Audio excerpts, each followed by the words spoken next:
Hi friends, welcome back to our channel. Pulihora అండి. గుడిలో పెట్టే ప్రసాదం టేస్ట్ అయితే వస్తుందండి. ట్రై చేయండి ఫ్రెండ్స్. నేను చెప్పే కొలతలతోటి శ్రావణ మాసంలో చక్కగా ప్రసాదంగా చేసుకోవచ్చండి.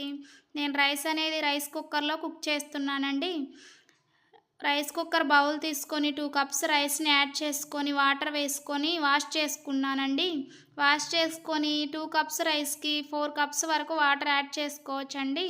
2 కప్స్ వాటర్ని నేను కప్పుకి ఫుల్గా యాడ్ చేసుకున్నానండి. 2 కప్స్ వాటర్ని కొంచెం తగ్గించి యాడ్ చేసుకున్నానండి. రైస్ అనేది పొడి పొడిగా రావడం కోసం ఈ విధంగా వాటర్ యాడ్ చేసుకొని 1/2 టేబుల్ స్పూన్ పసుపుని, 1/2 టేబుల్ స్పూన్ ఆయిల్ని, టేస్ట్ కోసం కొంచెం సాల్ట్ని వేసుకొని ఒకసారి కలుపుకొని రైస్ అనేది కుక్ చేసుకోండి. పెద్ద నిమ్మకాయ సైజ్ అంత చింతపండుని తీసుకొని ఒకసారి వాటర్తో క్లీన్ చేసుకొని ఒక బౌల్లోకి యాడ్ చేసి చింతపండు మునిగే వరకు వాటర్ వేసుకొని స్టవ్ ఆన్ చేసి సిమ్లో పెట్టి గోరెచ్చగానే స్టవ్ ఆపేసేయండి. పక్కన పెట్టేసుకోండి. స్టవ్ వెలిగించేసి కడాయి పెట్టేసి 1/2 టేబుల్ స్పూన్ పచ్చిశనగపప్పుని, 1 టేబుల్ స్పూన్ మినపగుళ్ళని, 1/2 టేబుల్ స్పూన్ ఆవాలని, అలాగే 1 టేబుల్ స్పూన్ ధనియాలని, 1/2 టేబుల్ స్పూన్ జీలకర్రని, 2 ఎండుమిర్చీలు కూడా వేసుకొని లైట్గా ఫ్రై చేసుకోండి సిమ్లో పెట్టేసి. ఫ్రై అయిన తర్వాత చల్లారాక మిక్సీ జార్లోకి వేసుకోండి. స్టవ్ వెలిగించేసి కడాయి పెట్టేసి పోపు కోసం 4 టేబుల్ స్పూన్ల వరకు ఆయిల్ యాడ్ చేసుకోండి. యాడ్ చేసుకొని 3 టేబుల్ స్పూన్ల పల్లీలని, 1 టేబుల్ స్పూన్ పచ్చిశనగపప్పుని, 2 టేబుల్ స్పూన్ల పోపు గింజల్ని, 4 పచ్చిమిర్చి చీలికల్ని, 2 ఎండుమిర్చీలని, కొంచెం కరివేపాకుని వేసుకొని లైట్గా బాగా ఫ్రై చేసుకోండి సిమ్లో పెట్టేసి. పోపు అనేది బాగా ఫ్రై అయిన తర్వాత స్టవ్ ఆపేసి పక్కన పెట్టేసుకోండి.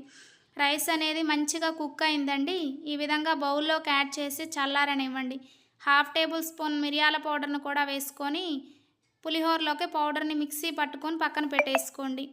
నేను చూపిస్తున్న విధంగా చిల్లుల గిన్నెలోకి చింతపండుని వేసుకొని ఈ విధంగా గుజ్జును తీసుకోండి. ఈ విధంగా గుజ్జు అనేది తీసుకొని స్టవ్ ఆన్ చేసుకొని బౌల్ పెట్టేసుకోండి. బౌల్ పెట్టేసి సిమ్లో పెట్టి 1/2 టేబుల్ స్పూన్ పసుపుని, 2 టేబుల్ స్పూన్ల వరకు సాల్ట్ని, కొంచెం బెల్లాన్ని, ఒక పచ్చిమిర్చిని, కొంచెం ఇంగువ పౌడర్ అండి యాడ్ చేసుకొని థిక్గా చింతపండు గుజ్జు వచ్చే వరకు సిమ్లో పెట్టి ఉడికించుకోండి. స్టవ్ ఆపేసి పక్కన పెట్టేసుకోండి. ఈ చల్లారిన పోపుని, చల్లారిన చింతపండు గుజ్జును కూడా వేసుకొని కలుపుకొని మనం తయారు చేసుకున్న పౌడర్ను కూడా వేసుకొని ఒకసారి బాగా కలుపుకోండి పులిహోర మొత్తాన్ని. అంతేనండి, గుడిలో పెట్టే ప్రసాదం టేస్ట్ వస్తుందండి. తప్పకుండా ట్రై చేయండి ఫ్రెండ్స్. ట్రై చేసి కమెంట్ చేయడం మర్చిపోవద్దు ఫ్రెండ్స్. ఈ వీడియో నచ్చినట్లయితే ప్లీజ్ లైక్ చేయండి, షేర్ చేయండి, సబ్స్క్రైబ్ చేయండి.